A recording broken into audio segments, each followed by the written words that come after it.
நீங்கள் என்ன பண்ணலாம், உங்களுக்கு ஒரு ஐடியா இருக்குது, ஒரு சின்ன ப்ராடக்ட் டெவலப் பண்ணுறீங்க, ஒரு ரோபோ டெவலப் பண்ணுறீங்க, இல்லை ஒரு மிஷின் டெவலப் பண்ணுறீங்க, அதுக்கு வந்து உங்களுக்கு மணி வேணும் அப்படின்னா நாங்கள் வவுச்சர் ஏன்னு ஒரு ப்ரோக்ராம் வச்சுருக்கோம். அதில் வந்து 2 லட்சம் வரைக்கும் உங்களுக்கு தரோம். நீங்கள் வந்து ஒரு நாலேஜ் பார்ட்னர், யார் நல்ல அறிவுள்ளவங்க கிட்ட போயிட்டு அதை ஐடியா கேட்டு அதை ப்ராடக்டாக டெவலப் பண்ணலாம், அதுக்கு 2 lakhs. அதுக்கப்புறம் அதை வந்து மார்க்கெட் பண்ணணும், சந்தைப்படுத்துதல். உங்கள் ப்ராடக்டை மக்கள் வாங்குவாங்களா அப்படின்னு பார்த்தா வாங்குவாங்கன்றதுக்கு நீங்கள் ஒரு சர்வே எடுக்கணும், மார்க்கெட் சர்வே. அதுக்கு ஒரு 5 லட்சம் வரைக்கும் தரும். இதுதான் இன்னோவேஷன் வவுச்சர் ப்ரோக்ராம் பேருங்க. ஆண்டர்பனர் நீங்கள் உங்களுக்கு வந்து ஒரு 10 திறமை இருக்கணுங்க. Opportunity seeking, persistence, commitment, efficiency, இதெல்லாம் இருந்தால் தான் நீங்கள் ஒரு பெஸ்ட் ஆண்டர்பனர் ஆக முடியும். சிறந்த தொழில் முனைவர் ஆகணும்னா இந்த திறமைகள்லாம் இருக்கணும் உங்களுக்கு. ரிஸ்க் எடுக்கிறது, கோல் setting, information seeking, monitoring, persuasion, networking, இதெல்லாம் வந்து ரொம்ப முக்கியம். ஒரு எம்ப்ரடெக் ட்ரைனிங்கில் வந்து இதை சொல்கிறாங்க. அடுத்தது பார்த்தீங்கன்னா வேல்யூ செயின் அனாலிசிஸ். இந்த வேல்யூ செயின் அனாலிசிஸில் பார்த்தீங்கன்னா என்ன சொல்கிறாங்கன்னா, நீங்கள் வந்து உங்களோட எய்ம் வந்து ப்ராஃபிட் ஏர்ன் பண்ணுறது. அந்த ப்ராஃபிட் ஏர்ன் பண்ணுறதுக்கு நீங்கள் வந்து என்னென்னலாம் பண்ணலாம். இப்போ வந்து கஸ்டமர் இருக்காங்க, அவங்க யாருன்னு ஐடென்டிஃபை பண்ணணும், அவங்களோட ரிலேஷன்ஷிப் எப்படி வச்சுக்கணும், அப்புறம் வந்து நீங்கள் வந்து எந்த சேனல் வழியாக உங்கள் பொருளை விற்க போகிறீங்க, ஏன் கஸ்டமர் உங்கள் பொருளை வாங்கணும், அப்புறம் என்ன காஸ்ட் எடுத்துகிட்டு வர போகிறீங்க, காம்படிட்டர், இது எல்லாம் உங்களுக்கு தெரியணும். காஸ்ட் ஸ்ட்ரக்சர், ரெவென்யூ ஸ்ட்ரீம்ஸ் எல்லாம். ஸோ இது ஒன் ஆஃப் த திங். அடுத்தது பார்த்தீங்கன்னா நெக்ஸ்ட் பார்த்தீங்கன்னா இது தமிழ்நாட்டில் வந்து நம்ம தாங்க நம்பர் 1. நிறைய இண்டஸ்ட்ரீஸ் இருக்குது. உமன் ஆண்டர்பனர்ஸ்லாம் கூட நிறைய இண்டஸ்ட்ரி ஸ்டார்ட் பண்ணியிருக்காங்க. அதெல்லாம் பார்த்தீங்கன்னா தமிழ்நாட்டில் இந்த டேட்டாஸ்லாம் வந்து நிறைய இண்டஸ்ட்ரி இருக்குதுன்றதை காமிக்கிறது. அடுத்தது பார்த்தீங்கன்னா இப்போ வந்து மைக்ரோ ஸ்மால் மீடியம் இண்டஸ்ட்ரீஸ் அப்படின்னு சொன்னால், மைக்ரோவில் தமிழ்நாடு நம்பர் 1, மீடியமில் நம்பர் 2ஆக இருக்கும், ஸ்மாலில் வந்து 3ஆக இருக்கும். ஸோ இதெல்லாம் ஒரு சின்ன ஸ்டாட்டிஸ்டிக்ஸ் டேட்டாங்க. அதாவது இன்வெஸ்ட்மெண்ட், ப்ரொடக்ஷன், எம்ப்ளாய்மெண்ட் இதெல்லாம் உங்களுக்கு வந்து இன்க்ரீஸ் ஆகிட்டே இருக்குது.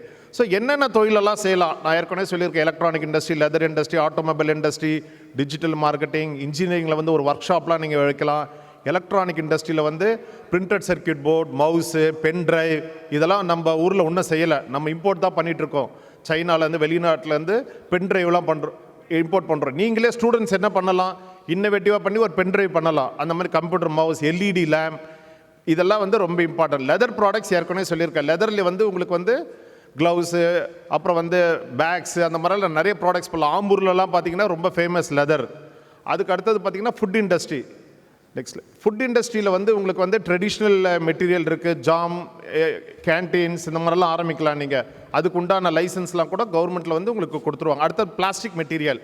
இதுவும் உங்களுக்கு வந்து நிறைய இடத்துல இப்போ பிளாஸ்டிக் ரீப்ளேஸ் ஆகுது. சிலதெல்லாம் பேன் பண்ணியிருந்தா கூட அதெல்லாம் ஒன் டைம் யூஸ் பிளாஸ்டிக்ஸ் தான். மற்ற பொருள்லாம் நீங்கள் மேனுஃபேக்சர் பண்ணலாம். அடுத்தது ஆட்டோமொபைல் செக்டரில் சர்வீஸ் ஸ்டேஷன் வைக்கலாம். நாங்கள் வானகரத்தில் டிவிஎஸ் மூலிமா ட்ரைனிங்லாம் ஃப்ரீயாக கொடுத்துட்ருக்கோம். ஸோ இது ஒரு முக்கியமான ஏரியா. அடுத்தது வந்து ஃபைனான்ஸ் செக்டரில் வந்து டிமேட் அக்கௌண்ட் ஓப்பன் பண்ணுறது, அப்புறம் வந்து ப்ராஃபிட் அண்ட் லாஸ் ஷீட், இந்த மாதிரியெல்லாம் நீங்கள் ஆரம்பிக்கலாம். ஸோ ஃபஸ்ட்டு ஸ்டெப்பில் வந்து என்ன தொழில் பண்ண போகிறீங்க அப்படின்றத வந்து நீங்கள் வந்து ஒரு கஸ்டமரை போய் பார்த்துட்டு அவங்கக்கிட்ட ஐடியாஸ்லாம் கேட்கணும். ஒரு பொருளை டெவலப் பண்ணுறதுக்கு முன்னாடி இப்போ ஒரு 3 வீலர் ஒருத்தர் ஹேண்டிகேப்டு வெஹிக்கிள்னால் டெவலப் பண்ணுறேன்னா அவர்கிட்ட போய்ட்டு உங்களுக்கு எந்த மாதிரி வெஹிக்கிள் வேணும், என்ன ஈஸியான ப்ராசஸ்லாம் என்ன, அந்த மாதிரியெல்லாம் நீங்கள் கேட்கணும். அதுதான் இந்த அனாலிசிஸ், குவாலிட்டி ஃபங்க்ஷன் டிப்ளாய்மெண்ட்ன்றது. இதெல்லாம் கேட்டுட்டு நீங்கள் புது ப்ராடக்ட் டெவலப் பண்ணலாம். ஸோ முதல் ஸ்டெப்பில் நம்ம என்னென்ன பண்ண போகிறோம், என்ன பொருள் ஐடென்டிஃபை பண்ணுறதுன்னு பார்த்தோம். அடுத்த ஸ்டெப் என்ன பண்ணணும், பேங்கர்கிட்ட போய் லோன் வாங்கணும். அதுக்கு இப்போ என்ன பண்ணுவாங்க, உங்களுக்கு வந்து மெயினாக profit and loss, balance sheet, ஒரு ப்ராஜெக்ட் ரிப்போர்ட் தயாரிக்கணும், திட்டறிக்கை, பிஸ்னஸ் பிளான். இந்த பிஸ்னஸ் பிளானுக்கு வந்து கவர்மெண்ட் ஆஃப் இந்தியாவில் நிறைய வெப்சைட் இருக்குது. DCMSME, development commissioner micro small medium enterprise. அதுக்குள்ளே போனீங்கன்னா நிறைய ப்ராஜெக்ட் ரிப்போர்ட் இருக்குது. Electrical industry, electronic industry, leather industry, IT, இந்த மாதிரி mechanical. So readymade project report அந்த ஃபஸ்ட்டு வெப்சைட்டில் இருக்குது. நீங்கள் அதில் போய்ட்டு ரெடிமேடாக ப்ராஜெக்ட் எடுத்து நீங்கள் அப்படியே டெவலப் பண்ணி உங்கள் இதுக்கு பண்ணலாம். ரெண்டாவது PMEGPன்னு, prime minister employment generation programme. அதுலேயும் நிறைய திட்டறிக்கைகள்லாம் இருக்குது. ஒரு நிறைய திட்டறிக்கை நீங்கள் நிறைய பார்த்துருப்பீங்க. ஃப்ளோர் மில் வைக்கிறது எப்படி, அப்புறம் கேண்டில் மேனுஃபேக்சரிங், இதெல்லாம் வந்து ஒரு சின்ன சின்ன பொருள், ஒரு 10 லட்சம், 15 லட்சம், 25 லட்சத்துக்கு வரைக்கும் ஆரம்பிக்கிறோட திட்டறிக்கைலாம் அதில் இருக்குது. அடுத்தது NICCலையும் நிறைய திட்டறிக்கைகள்லாம் இருக்குது. இதுதான் உங்களுடைய செகண்ட் ஸ்டெப். தேர்ட் ஸ்டெப்பில் நீங்கள் என்ன பண்ணுவீங்க, ப்ரொப்ரைட்டர் ஆரம்பிப்பீங்க. சிங்கிளாக இருந்தால் அதுக்கு வந்து MSME ஆக்ட்னு ஒன்று இருக்குது, micro small medium enterprise development ஆக்ட்னு, அதை ஃபாலோ பண்ணணும். பார்ட்னர்ஷிப்னா மினிமம் 2 மேக்ஸிமம் 50 வரைக்கும் போகலாம். ரிஜிஸ்டர் பார்ட்னர்ஷிப் போவீங்க.